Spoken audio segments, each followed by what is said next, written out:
महाकुंभ के सफल आयोजन पर राष्ट्र निर्माण विषय पर कार्यक्रम। सीएम योगी आदित्यनाथ इस कार्यक्रम में शामिल होंगे। दोपहर 3:15 का समय है जब 5 कालिदास मार्ग लखनऊ में इस कार्यक्रम में शामिल होंगे मुख्यमंत्री योगी आदित्यनाथ। तो देखिए, महाकुंभ का सफल आयोजन किया गया। महाकुंभ जो दुनिया का सबसे बड़ा धार्मिक आयोजन के रूप में उभरा और इस आयोजन के जरिए सनातन को एक नई पहचान मिली। वैश्विक पटल पर इस महाकुंभ में 66 करोड़ से भी अधिक लोगों ने आस्था की डुबकी लगाई। एक बड़ा ये आयोजन था और इस आयोजन को सफल बनाया है मुख्यमंत्री योगी आदित्यनाथ समेत तमाम लोगों की भूमिका रही है इस आयोजन को सफल बनाने में। और महाकुंभ के सफल आयोजन पर राष्ट्र निर्माण विषय पर यह कार्यक्रम रखा गया है और इस कार्यक्रम में मुख्यमंत्री योगी आदित्यनाथ भी शामिल होंगे और वो इस कार्यक्रम को संबोधित करते हुए भी नजर आएंगे। और जब वो इस कार्यक्रम को संबोधित करेंगे तो किस तरह से महाकुंभ को सफल बनाने में किसकी क्या भूमिका रही है उसका भी वो जिक्र जरूर करते हुए नजर आएंगे। और किस तरह से ये महाकुंभ, इसका किस तरह से आयोजन किया गया, किस तरह से इसकी दिव्यता अंत तक बनी रही, किस तरह से 66 करोड़ जो अपने आप में एक कह लीजिए कि एक बड़ी आबादी है। 193 देशों से भी अधिक जनसंख्या जो है, 193 देशों की जनसंख्या भी इतनी नहीं जितने लोग यहाँ पर पहुंचे। 66 करोड़ लोग यहाँ पर पहुंचे थे आस्था की डुबकी लगाने के लिए। 66 करोड़ लोगों ने आस्था की डुबकी लगाई और इस पूरे महाकुंभ को सफल बनाने में तमाम लोगों की भूमिका रही है। और मुख्यमंत्री योगी आदित्यनाथ इस महाकुंभ को लेकर शुरुआत से अंत तक गंभीर नजर आए।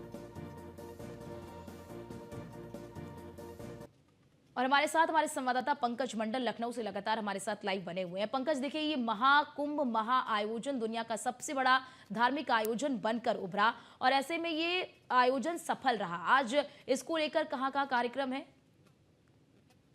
देखिए, मुख्यमंत्री आवास पर 5 कालिदास मार्ग पर 3:15 पर राष्ट्र निर्माण का आयोजन किया गया, जिसमें कि इस तरह से कुंभ का सफल आयोजन हुआ। यानी कि 66 करोड़ से भी ज्यादा लोगों ने वहां पर आस्था की डुबकी यानी दर्शन किए, वहां पर गंगा स्नान किया और त्रिवेणी संगम स्नान किया। और उसके बाद कहीं ना कहीं इसको जो सफल बनाने के लिए जिस तरह से सफल तरीके से ये महाकुंभ का आयोजन हुआ, इसके लिए मुख्यमंत्री योगी आदित्यनाथ ने प्रधानमंत्री का भी धन्यवाद जताया था। कहीं का तमाम जो वॉलेंटियर्स थे यानी कि जो पुलिस वाले थे उनका भी धन्यवाद जताया था, जो स्वास्थ्य कर्मी थे उनका धन्यवाद, सफाई कर्मी और उसका साफ सफाई कर्मी सहित तमाम जो आयोजन यानी जिनको वहां जिम्मेदारी दी गई थी, चाहे वो शासन हो चाहे वो प्रशासन, तमाम जो अधिकारी थे उनको सबको धन्यवाद दिया, तमाम लोगों को पत्र दिया। तो कहीं ना कहीं मुख्यमंत्री योगी आदित्यनाथ राष्ट्र निर्माण में जो अपनी भागीदारी है उसका जो कार्यक्रम है वो कार्यक्रम में शिरकत करेंगे और मुख्यमंत्री आवास पर ये कार्यक्रम चलेगा, जिसमें कि लोगों को संबोधित करेंगे और राष्ट्र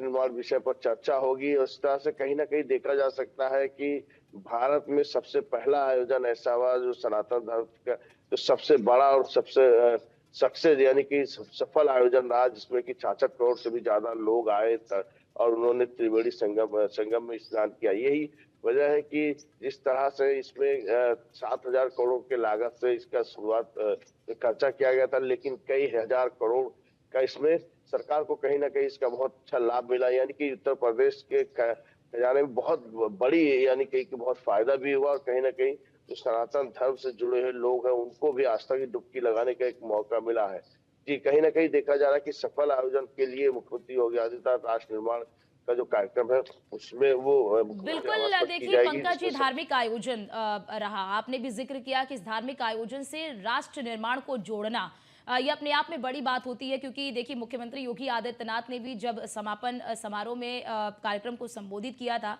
तो उन्होंने भी इस बात का जिक्र किया कि पहली बार कोई ऐसा आयोजन, कोई ऐसा धार्मिक आयोजन जिससे अर्थव्यवस्था को भी मजबूती मिली है। अर्थव्यवस्था की बात कर ले तो अर्थव्यवस्था को मजबूती, 3 लाख करोड़ रुपए का फायदा अर्थव्यवस्था को इस महाकुंभ के जरिए हुई है। तो ऐसे में क्या इसीलिए राष्ट्र निर्माण विषय रखा गया है आज के कार्यक्रम का?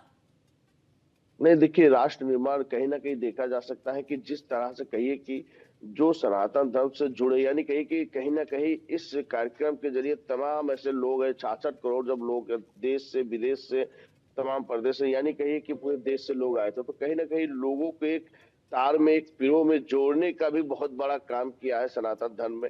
जिस तरह से लोग अलग अलग जाति और तमाम नाम से अलग अलग बटे हुए थे, तो कहीं ना कहीं इसके जरिए तमाम लोग एक एकत्रित हुए, यानी कहीं कि सब कहीं ना कहीं एक पिरो, यानी कि महाकुंभ के जरिए लोगों में बदलाव आया, लोग एक सनातन धर्म की तरफ बढ़े। तो कहीं ना कहीं इसमें सरकार के लिए भी और सिस्टम के लिए बहुत ही अच्छी वो रही। यही वजह है कि राष्ट्र निर्माण के कार्यक्रम में बहुत बड़ी भागीदारी महाकुंभ की रहेगी। ये जो उस महाकुंभ में सफल कार्यक्रम हुआ, उसको वो कहीं ना कहीं राष्ट्र निर्माण के विषय में बड़ा योगदान रहा। जी। और पंकज, कहीं ना कहीं देखिए, राज्य सरकार के लिए एक अपने आप में बड़ी उपलब्धि भी है। इतना बड़ा आयोजन, इस आयोजन को सफल बनाना और वैश्विक पटल पर एक नई पहचान दिलाना, ये अपने आप में राज्य सरकार के लिए बड़ी उपलब्धि। हालांकि केंद्र का भी पूरा सहयोग मिला है।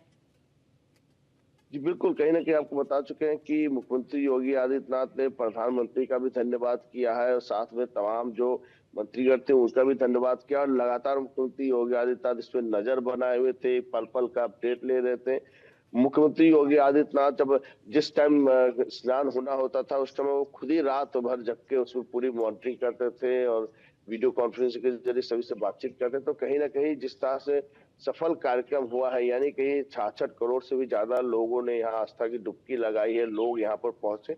तो कहीं ना कहीं बहुत बड़ी चैलेंज था, यानी कि जिस तरह से सरकार द्वारा यानी 40 करोड़ का टारगेट रखा गया, उससे भी कई गुना ज्यादा लोग यहाँ पर आए। व्यवस्था वह सुचारू रूप से की गई थी, तमाम चीजें थी, भीड़ को कंट्रोल करना था, तमाम ऐसी चीजें थी, लेकिन उसके बिल्कुल बावजूद भी बिल्कुल सफल पंकज, और तरीके से। इसीलिए मुख्यमंत्री योगी आदित्यनाथ ने कहा कि ये ऐसा आयोजन जो अब अध्ययन का विषय बन गया है। बहुत शुक्रिया आपका हमारे साथ जुड़ने के लिए और महत्वपूर्ण जानकारी हमारे दर्शकों तक साझा करने के लिए।